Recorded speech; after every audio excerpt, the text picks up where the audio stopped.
Hello दोस्तों, कैसे हो आप? दोस्तों, आप देख सकते हो कि यस बैंक का Q2 का रिजल्ट आ गया है और हम आपके सामने डिस्कस करने आए हैं कि रिजल्ट क्या रहा, कैसा रहा और अब शेयर में क्या होगा। और आपने हमारे पुराने वीडियो को बहुत ज़्यादा प्यार दिया, लाइक दिया, तो आप आगे भी अपनी जो ट्रेड है उसको सेट कर सकते हो। आप देखिए, हेडिंग देख सकते हो कि नेट प्रॉफिट है वो शूट अप हुआ है 145% year on year to 553 crore रुपए। और NIIs ने 14% इसको खरीदा है, तो दोस्तों ज़्यादा। तो आप ये समझ सकते हो कि अब इसमें रैली आने वाली है और रैली नहीं वेला होगा। देखिए दोस्तों, बाकी सारी चीज़ें हम दिखा रहे हैं आपको। आप देखिए कि Yes Bank standalone net profit for the September quarter surge 145% to rupees 553 crore, driven by 15% increase in interest earn. दोस्तों, इसने ब्याज ज़्यादा कमाई है। ब्याज ज़्यादा कमाने का मतलब क्या है कि लोगों का विश्वास इस पे बढ़ा है। लोग अपने फिक्स डिपॉजिट्स डाल रहे हैं इस बैंक के अंदर और लोगों को पता है कि ये बैंक डूबेगा नहीं। तो ये दोस्तों, जो over the period of time इस बैंक ने अपने आप को प्रूव किया है, अपने पैसे की बढ़ोतरी की है, अपनी मार्केट में स्टेबलाइजेशन किया है, ये उसका इफेक्ट है। उसके बाद आप देख सकते हो कि जो ग्रॉस NPA है वो 1.6% हो गया है 2% से। यानी जो इसमें NPA थे, नॉन परफॉर्मिंग एसेट था, जो खराब अकाउंट्स थे, उनमें भी कमी आई है। तो ये बहुत ही अच्छी बात है दोस्तों। और अब जो NPAs है रिमेनिंग स्टेबल है 0.5 क्वार्टर टू क्वार्टर। दोस्तों, आप देख सकते हो ये तुरंत का न्यूज़ है, अक्टूबर 26 का 1:54 की बात है। उसके बाद आप देखिए कि येस बैंक रिपोर्टेड, ये आपको बता दिया है। पिछली बार इनका प्रॉफिट 225 था, अब इसका प्रॉफिट 553 है। एक साल पहले ये हम चार्ट दिखा दे रहे हैं आपको कि जो इसका प्राइस था 19 रुपये 38 पैसे था। उसके बाद जो इन्होंने इंटरेस्ट अर्न की थी, देखिए दोस्तों, ये आपको है the interest earn by the lender during the quarter stood at rupees 7,730 crore, which is 15%। पिछली बार जो इन्होंने ब्याज से पैसा कमाया था वो 6,711 करोड़ था, और इस बार जो इन्होंने पैसा कमाया है वो 7,730 करोड़ है।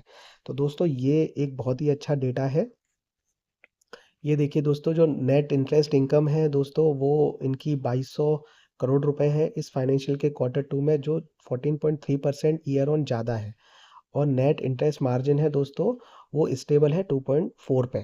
तो ये डिटेल्स दोस्तों ये बता रही हैं आपको कि अब ये शेयर में बूम आएगा। इन्होंने बहुत अच्छा परफॉर्म किया है। और कल ही हमारे कमेंट बॉक्स में हमारे एक साथी पूछ रहे थे कि ये तो ऐसे ही चलेगा, कब तक चलेगा, हम 3 साल से फंसे हुए हैं। तो हो सकता है दोस्तों अब आपको फंसना ना पड़े।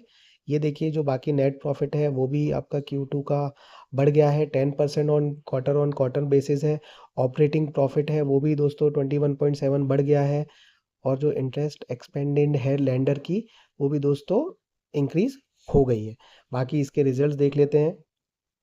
ये देखिए दोस्तों, ये इसके रिजल्ट हैं। एक ग्लिच में आपके सितंबर में देखिए नेट इंटरेस्ट इनकम है जो जून के मुकाबले देखिए कितनी ज़्यादा इंक्रीज हो गई। नेट प्रॉफिट भी इनका 225 करोड़ हो गया है दोस्तों। तो ये देखिए आपका सारी डिटेल्स है। तो ये दोस्तों डिटेल आपको कैसी लग रही हैं, आप बताइएगा। और अब दोस्तों देखते हैं कि इसमें स्टेबलाइजेशन क्या है। देखिए, जो NPA है वो डिक्लाइंड हो गया, हमने बता दिया। ये 40 BPS the GNPA was reported, ये इन्फॉर्मेशन है। अब दोस्तों बैलेंस शीट के बारे में चर्चा कर लेते हैं। ये देखिए कि स्ट्रेटेजिक ऑब्जेक्टिव है, लेंडर ने फाइलिंग करके बताया है। ये ग्रोथ हो रही है और अपने जो मोमेंटम है वो काफ़ी अच्छा है। बैलेंस शीट ग्रू है, 14.5% इसकी बैलेंस शीट ग्रू हुई है। और बाकी जो करंट अकाउंट बैलेंसेस है वो सारी चीज़ें, सेविंग बैलेंस में भी जो अकाउंट में लोग इसके पैसा रखते हैं वो भी 30% ईयर ऑन ग्रो रहा है। और रिटेल के जो अकाउंट है उसमें भी इसकी अकाउंट ओपन हुए हैं 3.6564 लाख। मतलब जो करंट अकाउंट होते हैं, जो कंपनीज अपनी अपने काम करने के लिए अकाउंट खुलाते हैं, तो दोस्तों रिटेलर्स ने, आम इन्वेस्टर ने इसमें विश्वास जताया है। प्लस दोस्तों, जो अकाउंट ओपनिंग की कंपनीज होती हैं, जो प्राइवेट लिमिटेड कंपनी होती हैं, जो फर्म होते हैं, जो प्रोपराइटर फर्म होते हैं, उन्होंने भी इसमें अकाउंट खुलाया है, और जिसकी वजह से इसको 3.64 लाख की क्वार्टर में अमाउंट आया है एज ए डिपॉजिट। तो अब इन्होंने अर्निंग पे MD जो है एंड CEO हैं प्रशांत कुमार, उन्होंने कहा है कि ये जो परफॉर्मेंस है ये इंकरेजिंग है, बहुत अच्छी है। और इंडस्ट्री की हेडविंड है, जो इंडस्ट्री चल रही है जिस हिसाब से, उसके साथ साथ हमने भी अब कोप अप कर लिया है। अब जैसा बाकी अच्छे बैंक्स परफॉर्म कर रहे हैं, हम भी वैसा ही परफॉर्म कर रहे हैं, और अब कोई दिक्कत नहीं है, कोई इशू नहीं है। और डिपॉजिट मोमेंटम है वो भी अच्छा है दोस्तों। और ये देखिए स्टेटमेंट है, the bank continue to deliver as per the stated strategic objective जो इन्होंने पहले डिसाइड किया था उसी टारगेट पे काम किया है। इन्होंने एसएमई और मिड कॉर्पोरेट सेगमेंट की कंपनीज को टारगेट किया है, रिटेल को टारगेट किया है और इन्होंने अपनी प्रॉफिटेबिलिटी को इंक्रीज किया है। और देखो जो पीएसएल है वो शॉर्टफॉल है। तो दोस्तों ये सारी चीज़ें हैं, एमडी ने कहा है कि हम ऐसा ही हेल्थी ऑपरेटिंग प्रॉफिट और नेट नेट प्रॉफिट को ग्रो करते रहेंगे। इन्होंने अपनी मार्केटिंग और असिस्टेंट टीम को भी बहुत ही ज़्यादा धन्यवाद दिया है। और देखिए दोस्तों ये सारा का सारा हमने आपको डिटेल बता दिया है। आपको दोस्तों अब इसमें क्या करना है, आप इसका टारगेट क्या देख रहे हो, आपको क्या लगता है कि अब शेयर कहाँ जाएगा, तो प्लीज़ हमें बताइए।